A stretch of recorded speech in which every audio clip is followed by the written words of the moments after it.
Bonjour, souvenez-vous de ce PC portable que je suis en train de vous montrer présentement. Il est très vieux, je vous avais même fait une vidéo, et bah maintenant,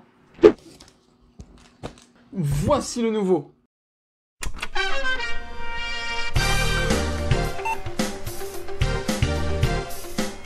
Bonjour à tous, c'est Martin d'Hardware PC, j'espère que vous allez bien. Moi, écoutez les amis, ça va plutôt bien. Car aujourd'hui, j'ai craqué et je me suis acheté un nouveau PC portable gaming.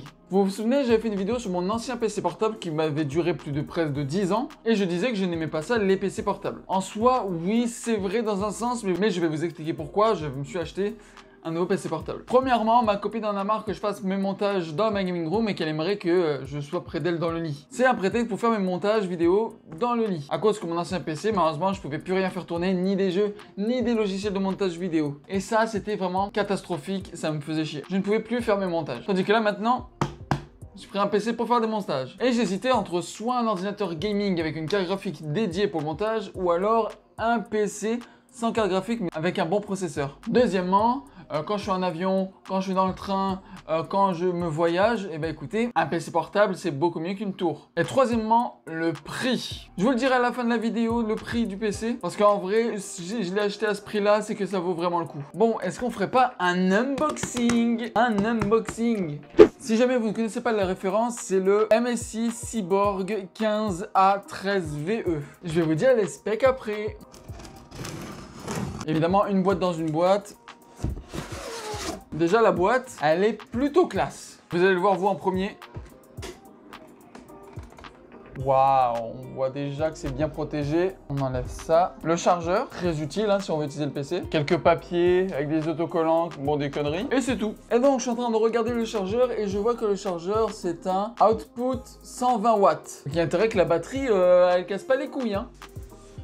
Ok. Moi, je fais partie des gens qui aiment pas trop ça, le design trop gaming, trop futuriste. Et celui-ci, on va pas se mentir, il l'a. Sauf que, évidemment, quand j'ai regardé le prix et les composants de ce PC, je me suis dit, bah écoute, soit j'ai ça, soit j'ai moins bien, plus cher, mais plus joli, plus simple, plus clean. C'est sûr que moi, je préfère plus les PC vraiment les fins, qui se rangent facilement, qui soient pas trop tape à l'œil. Mais écoutez, comme je vous l'ai dit, quand j'ai vu le prix de ce PC là avec les composants, je me suis dit, bah il faut que je le prenne de suite. Ok, mesdames et messieurs, le MSI Cyborg.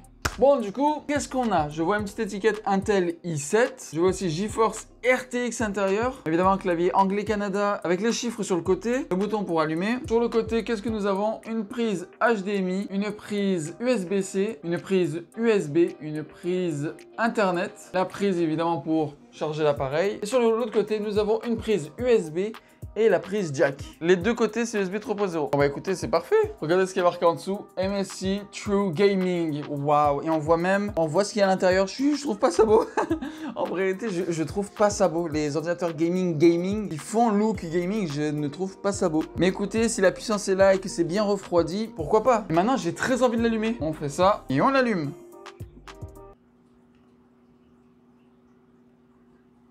Et il n'y a pas de batterie. Ok, c'est branché, prise 2. Ok, ça s'allume. Il y a du RGB. Bon, bah ok. Moi, en vrai, j'avais peur qu'à cause de toute cette transparence, il y allait avoir vraiment des couleurs de partout. Mais en fait, heureusement, c'est juste le clavier. J'essaie d'écouter un petit peu le bruit qu'il fait. Il a l'air de pas faire beaucoup de bruit. Mais il en fait un petit peu, hein. Ah, il en fait un petit peu de bruit. Ouais, en même temps, c'est parce qu'il y a une carte graphique, il y a un gros processeur. Mais je vous dirai ça après. Il y a les ventilateurs, des ventilateurs qui vont en dessous. Même sur les côtés, je crois aussi. Tais-toi. Et donc voilà, après la configuration que j'ai faite, il y avait même des mises à jour à faire et c'était long, mais on y est enfin arrivé. Comme processeur, le i7 13620H, qui est un processeur qui peut aller jusqu'à 4,9 GHz. Nous avons un écran 1920 par 1080 en 144 Hz. Donc écoutez, c'est bien plus fluide. C'est une fluidité, une petite fluidité, mais quand même. Il y a 16 Go de RAM cadencé à 4800 MHz en DDR5, messieurs dames. Oui, la DDR5. Mais évidemment que futurement, je vais acheter 2x16 pour en avoir 32. Parce que 32 c'est cool. Même si 16 pour les jeux vidéo de base ça va très bien, j'ai envie d'avoir 32 pour le montage vidéo, jouer etc. Bref, pour avoir vraiment une petite satisfaction et beaucoup plus de place. Là, place pour faire ce que je veux. Comme disque dur, nous avons un SSD NVMe de la marque Kingston cadencé à 512 Go. C'est pas beaucoup, évidemment je vais changer ça par 1 Tera, cela va de soi. Quand je vais pouvoir changer. Et on passe ensuite à la carte graphique. La carte graphique laptop 4050.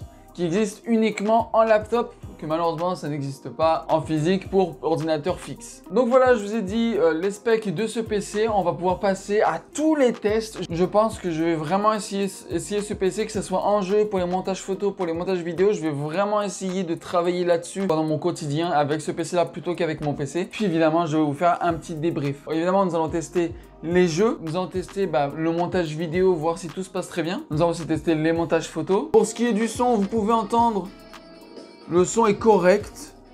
Je vais essayer de mettre le son à fond. Le son là, il est à fond. Bon, il n'est pas énormément à fond. Il est correct. Je trouve que le son est quand même bien, c'est pas mal. Avec la technologie de Hi-Res Studio, c'est sûr, c'est pas du Dolby Atmos, etc. Mais écoutez, ça fait très bien le travail. Et donc les amis, c'est parti pour les tests.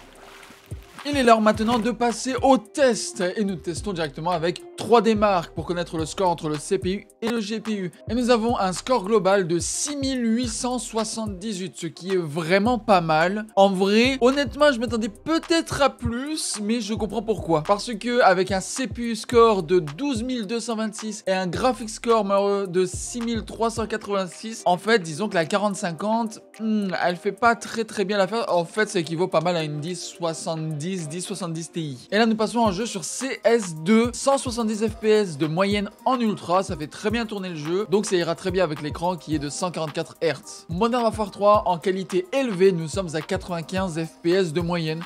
Ce qui est très bien aussi, nous pouvons le mettre en mode performance, ce qui peut être très bien aussi pour avoir plus d'FPS, car de toute façon c'est un FPS, donc pas obligé de mettre les graphismes en ultra. Rocket League, incroyable score, 400 FPS en ultra, bon évidemment Rocket League, c'est toujours validé. Fortnite cette fois-ci en mode performance, résolution 3D à 100%, nous sommes à 220 FPS de moyenne. Vous pouvez facilement faire vos meilleurs games sur Fortnite avec ce PC. Apex en ultra, nous sommes à 100 FPS, ce qui est évidemment super bien. Moi je pense que c'est bien, oui. Vous trouvez que c'est bien? Moi je trouve que c'est bien. Et enfin pour le dernier jeu, nous avons fait Palworld en ultra. C'est un jeu très peu optimisé honnêtement, mais bon, 85 FPS de moyenne, c'est vraiment bon. Vous pouvez faire votre meilleur game. J'ai pu tester ce PC en montage, car littéralement, je suis en train de faire le montage de cette vidéo sur ce PC. Je trouve que c'est fluide, je n'ai pas de bug. Je trouve que le i7 fait très bien son travail. La carte graphique m'aide aussi beaucoup à faire les rendus vidéo, par exemple. Donc ça, j'aime bien. J'ai même fait du montage photo avec Photoshop. Écoutez, ça marche très bien. Nickel, j'ai eu zéro problème là-dessus. Je peux faire mes meilleurs montages tranquilles en fait. Et donc j'en pense quoi de ce PC? Bah écoutez, je l'aime vraiment beaucoup, il est très bien et seulement pour 800 $, ce qui vaut à peu près à 550 €. i7 de 13e génération, carte graphique RTX 4050, 16 Go de RAM en DDR5, clavier rétroéclairé mais uniquement en bleu, écran de 144 Hz. Bah moi je le trouve vraiment correct pour le prix. Dites-vous que ce n'est pas le prix de base, évidemment, parce que le prix de base je l'aurais jamais acheté. Le prix de base il vaut 1600 $, ce qui vaut pas du tout le coup je trouve, parce qu'à 1600 $, vous pouvez clairement avoir mieux. Mais en PC portable, il y a eu un gros rabais, passant de 1600 $ à 1000 $, ce qui vaut toujours pas le coup, je trouve. Quoique, il vaut un petit peu plus le coup, mais pas trop. Puis, il y a eu encore un rabais du magasin. Et ben, il y avait un 20% de réduction en plus, ce qui fait 20% de 1000, c'est 800. Il m'a coûté 800 $. Et là, 800 $ pour ça, c'est pas du tout exagéré, c'est même c'est vraiment fou. Je sais que dans une de mes dernières vidéos, quand je vous ai parlé de mon PC, que les PC, bah, je conseille pas vraiment les PC portables, etc. Et bah écoutez-moi bien, ce PC portable là, s'il est toujours à ce prix là, foncez. Bon, d'après moi, il est plus à ce prix là. Il est plus à ce prix là, croyez-moi, non. Mais je me dis, pour le prix, vraiment ce qu'il y a là-dedans, c'est fou. Et dans tous les cas, j'avais besoin d'un PC portable pour faire mes montages dans les déplacements, faire des montages dans mon lit, puis gamer autre que prendre mon ordinateur. Donc pour 800 $, je m'excuse, mais c'est vraiment très bon. 550 €, vous avez ça. Voilà quoi. Bon, évidemment, le score 3D Mark du processeur est surélevé contrairement à celle de la carte graphique. C'est vrai que j'aurais préféré limite une 4060, mais avec les 4060, ça coûtait beaucoup plus cher. Donc je me suis plutôt rabattu sur la 4050 qui est bien. J'arrive à faire tourner tous les jeux. Donc écoutez, c'est ça le plus important. Je vous ai déjà parlé des défauts qu'il peut avoir dans le futur. Au bout de 3 ans, 3-4 ans, on va commencer à voir les défauts.